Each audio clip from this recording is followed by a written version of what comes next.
Well, hey everybody, good morning and welcome to session 2 of our verse-by-verse study through the book of Amos. My name is Pastor Derrick and I want to welcome you back in for another journey in our virtual live Bible study here at City on a Hill. This morning we are jumping right into Amos chapter 1 verses 2 through chapter 2 verse 5. That should be what session 2 covers. And this is a great one. I was reminded this week when I put this thing together of something I haven't thought of in a long time, actually. Growing up as a kid when internet became like a real big thing, one of the first companies to put internet kind of on the map for your average person was America Online. It later rebranded themselves to just be called AOL, but when they first came out, it was just America Online. And I remember this iconic sound. I mean, it was so well known. They even made a movie about it, actually, with Tom Hanks and Meg Ryan. That whenever your internet connection would be made, which took a long time because it was all dial-up at the time, the first thing that you would hear when it came up, if someone had emailed you, was, "You've got mail." I mean, it was like the thing, right?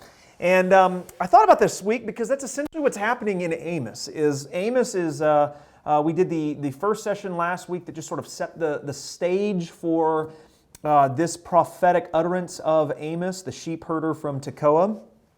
And basically, the point of this first part is, Israel, you've got mail. God has some things to say to you regarding your behavior. Not only your behavior, but the behavior of nations around you. And that's kind of, it's funny the way this begins. He doesn't jump straight to Israel. He saves them for last. The first thing that we see is that the Lord Yahweh roars from Zion. Remember last week we talked about how anytime you see the word Lord all capitalized, that stands for God's covenant name, Yahweh. So Yahweh roars from Zion. He is kind of being pictured here as a lion. And this doesn't quite conjure the horror that an Israelite would have felt in reading this, because we don't really have a connection to lions in the day-to-day sense. We see them at the zoo, right, or in a movie.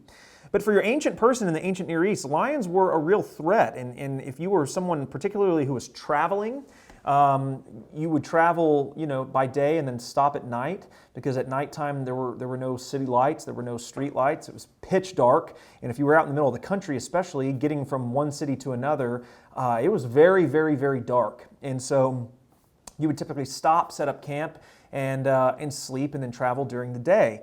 You had to worry about bandits, robbers, but you also had to worry about wildlife. And to hear the roar of a lion, you can hear it from up to a mile away. Very terrifying sound. And so it kind of sets the stage that Yahweh is on the prowl, and He is ready to attack. He is ready to pounce. And that's actually kind of the function of the lion's roar. The lion, the way he stalks his prey, he does it very silently, such that you wouldn't even know he's there. The roar happens right before he attacks to paralyze the prey in fear, and then he would actually attack from there. So it's as if God has been stalking Israel and the nations for some time, and He is now roaring. He is ready to attack, and the roar is inciting fear in His prey right before the attack comes. It's also interesting that, again, Tekoa is a city in Judah. And so Amos is a southerner coming to the northern kingdom to prophesy. And I imagine that probably wasn't a very welcome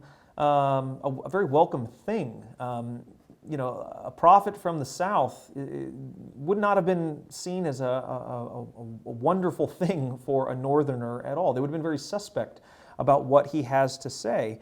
What's interesting, though, is how he sets this prophecy up. He begins with Damascus, and he essentially accuses them of cruelty.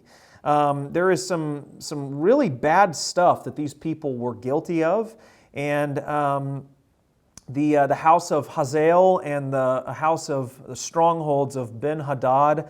Hazael was mentioned in the Old Testament. He became king by murdering the current king, and his son Ben-Hadad took his place. And so I've got some references there for you to go through and look at. But Damascus is looked at and going to be judged harshly for their sin of cruelty. Gaza is mentioned next for human trafficking. They carried into exile a whole people to deliver them up to Edom. That's Amos 1:6. This is likely the result of a broken covenant that was founded by David with King Hiram. And so to break a covenant like this and then traffic human beings is obviously evil. Trafficking still an evil that we face today in our current world. Tyre is also condemned for trafficking. Edom for betrayal. Edom is actually connected to the Old Testament in a very interesting way.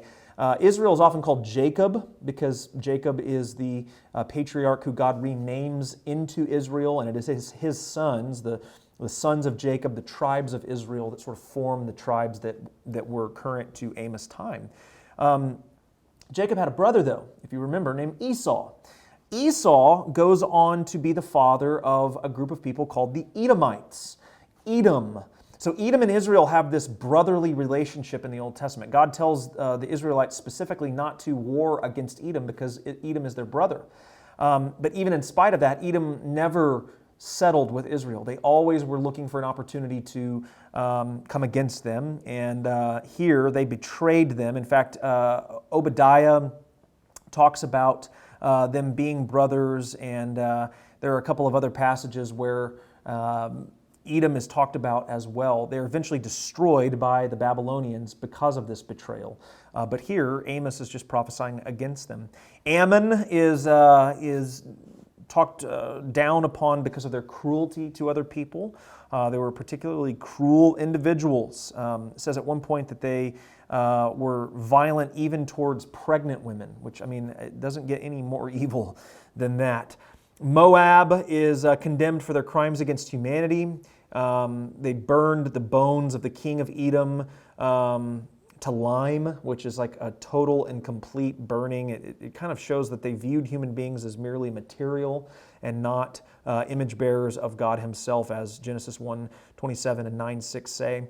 And then he switches gears. He moves to Judah, and he talks about their rebellion against God. It's interesting that he would prophesy against Judah because it's where he's from. But he does. He talks about it very, very, very clearly. It says first that they rejected the law of the Lord. That's Amos 2:4. Second, they have not kept his statutes. It says their lies have led them astray, those after which their fathers walked.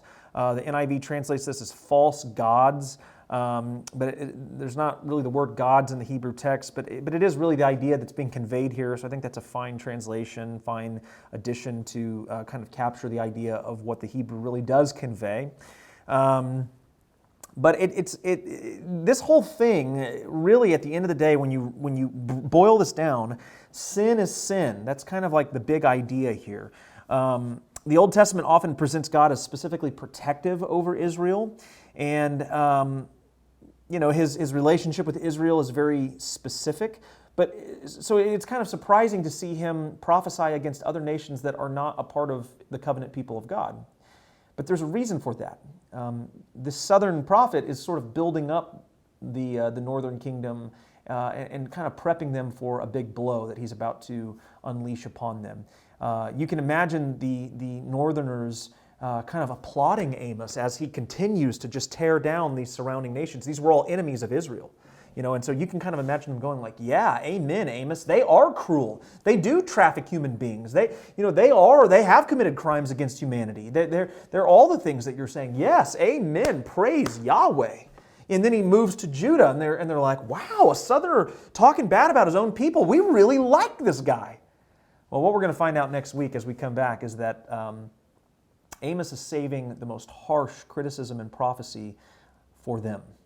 So while they think they like Amos, they're going to find out here in a moment, next week, just how devastating their sin really is in the sight of God, and the judgment that's coming their way is very, very bad. The group discussion this week is about impartiality, and I want you to talk about why we sometimes treat some sins worse than others, and why God is not partial to one sin, but that he grades all sin as sin.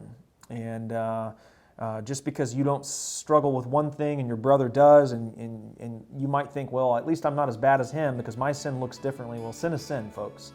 And so I hope you'll enjoy that, and that it will be a ministering time for you and your group. It's been great being here with you. Hope you have a fantastic week.